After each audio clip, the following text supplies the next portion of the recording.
New इरा world यानी कि नए युग की नई दुनिया में फिर से आपका स्वागत है। प्रणाम दोस्तों। भारत की राजधानी दिल्ली और उसके आसपास का राष्ट्रीय राजधानी क्षेत्र एक ऐसा क्षेत्र जो अपनी ऐतिहासिक विरासत और आधुनिक महत्वाकांक्षाओं के संगम के लिए जाना जाता है। लेकिन जीवन की इस भागदौड़ के बीच एक चुनौती लगातार बनी रही, सड़कों पर बढ़ता बोझ। हर सुबह और शाम करोड़ों निवासी ट्रैफिक जाम की अटूट दीवारों से जूझते रहे। कीमती समय बर्बाद होता रहा, प्रदूषण बढ़ता रहा और हवाई अड्डे तक पहुंचने की दौड़ एक तनावपूर्ण परीक्षा बन गई थी। लेकिन अब इस कहानी में एक रोमांचक मोड़ आया है। 17 अगस्त 2025 को भारत के प्रधानमंत्री ने महत्वाकांक्षी बुनियादी ढांचा परियोजना की एक त्रिमूर्ति का उद्घाटन किया है। Dwarka expressway, urban extension road part 2 और airport connectivity corridors. Dwarka expressway, जिसे गर्व से भारत का पहला शहरी एक्सप्रेसवे कहा जाता है, अब पूरी तरह से वास्तविकता बन चुका है, जो शहरी नियोजन और दूरदर्शिता का प्रमाण है। दिल्ली का खंड लगभग 10 किलोमीटर लंबा 5,360 करोड़ की लागत से निर्मित NH-48 पर स्थित शिव मूर्ति से शुरू होकर द्वारका सेक्टर 21 होते हुए खेड़की दौला टोल प्लाजा गुरुग्राम तक फैला हुआ है। यह खंड दिल्ली के निवासियों के लिए आवागमन में एक क्रांतिकारी बदलाव लेकर आया है। वहीं लगभग 19 किलोमीटर का हरियाणा खंड, जो पिछले वर्ष से ही बनकर तैयार हो गया था,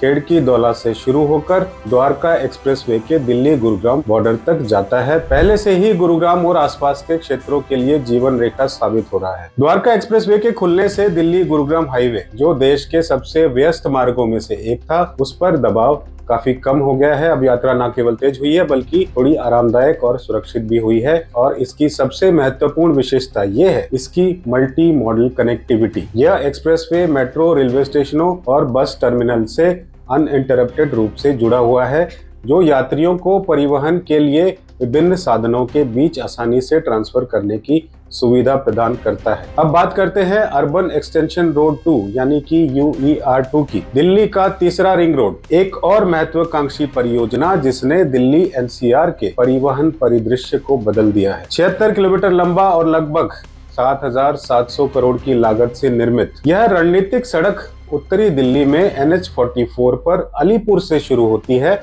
और पश्चिमी दिल्ली में नजफगढ़ और द्वारका के बीच से गुजरती है। यह मुंडका, नजफगढ़ और बक्करवाला जैसे महत्वपूर्ण क्षेत्रों को जोड़ते हुए द्वारका एक्सप्रेसवे से मिलती है और अंततः इंदिरा गांधी अंतर्राष्ट्रीय हवाई अड्डे तक सीधी पहुंच प्रदान करती है। UER2 की सबसे बड़ी ताकत है कि समय की बचत इससे होगी। अब NCR से IGI एयरपोर्ट तक का सफर जो है पहले घंटों का हुआ करता था, मात्र 20 मिनट में तय किया जा सकेगा। यह न केवल यात्रियों के लिए एक बड़ी राहत है बल्कि व्यापार और वाणिज्य के लिए भी नए अवसर खोलता है। सिर्फ इतना ही नहीं, UER2 पर्यावरण संरक्षण की दिशा में एक महत्वपूर्ण कदम है। इस विशाल परियोजना में दिल्ली के लाखों टन कचरे का पुनः उपयोग किया गया। UER2 और द्वारका एक्सप्रेसवे का कॉम्बिनेशन अब NCR के हर कोने को हवाई अड्डे से एक अभूतपूर्व कनेक्टिविटी प्रदान कर रहा है। नोएडा से IGI एयरपोर्ट अब केवल 20 मिनट की दूरी पर है। कल्पना कीजिए, राष्ट्रीय राजधानी क्षेत्र के पूर्वी हिस्से के निवासियों के लिए समय और सुविधा में इतनी बड़ी बचत होगी। हरियाणा से हवाई अड्डा द्वारका एक्सप्रेसवे के माध्यम से, गुरुग्राम से और UER2 के माध्यम से बहादुरगढ़, सोनीपत और आसपास के क्षेत्रों से भी अब तेज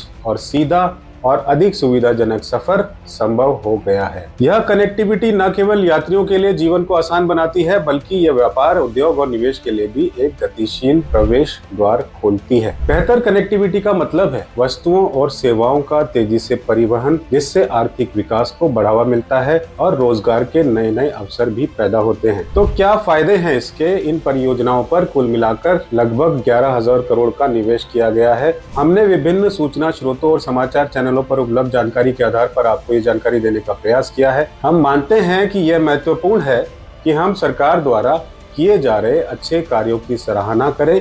साथ ही एक जागरूक और सक्रिय नागरिक समाज के रूप में यह हमारी जिम्मेदारी है कि हम उन क्षेत्रों पर सरकार को जवाबदेह और जिम्मेदार ठहराएं जहां सुधार की आवश्यकता है। स्वस्थ लोकतंत्र प्रगति और विकास के लिए आलोचना और सराहना दोनों पर पनपता है। आइए इन नई बनी संपत्तियों का सदुपयोग करें, सड़क पर सुरक्षित रहे और इस बदलते भारत का सक्रिय और जिम्मेदार हिस्सा बने। हमारी सामूहिक जिम्मेदारी है सुनिश्चित करना कि विकास समावेशी हो और हर नागरिक के जीवन को बेहतर बनाए। राह संघर्ष की जो चलता है वही संसार को बदलता है। जिसने राहों से जंग जीती सूर्य बनकर वही निकलता है। प्रणाम।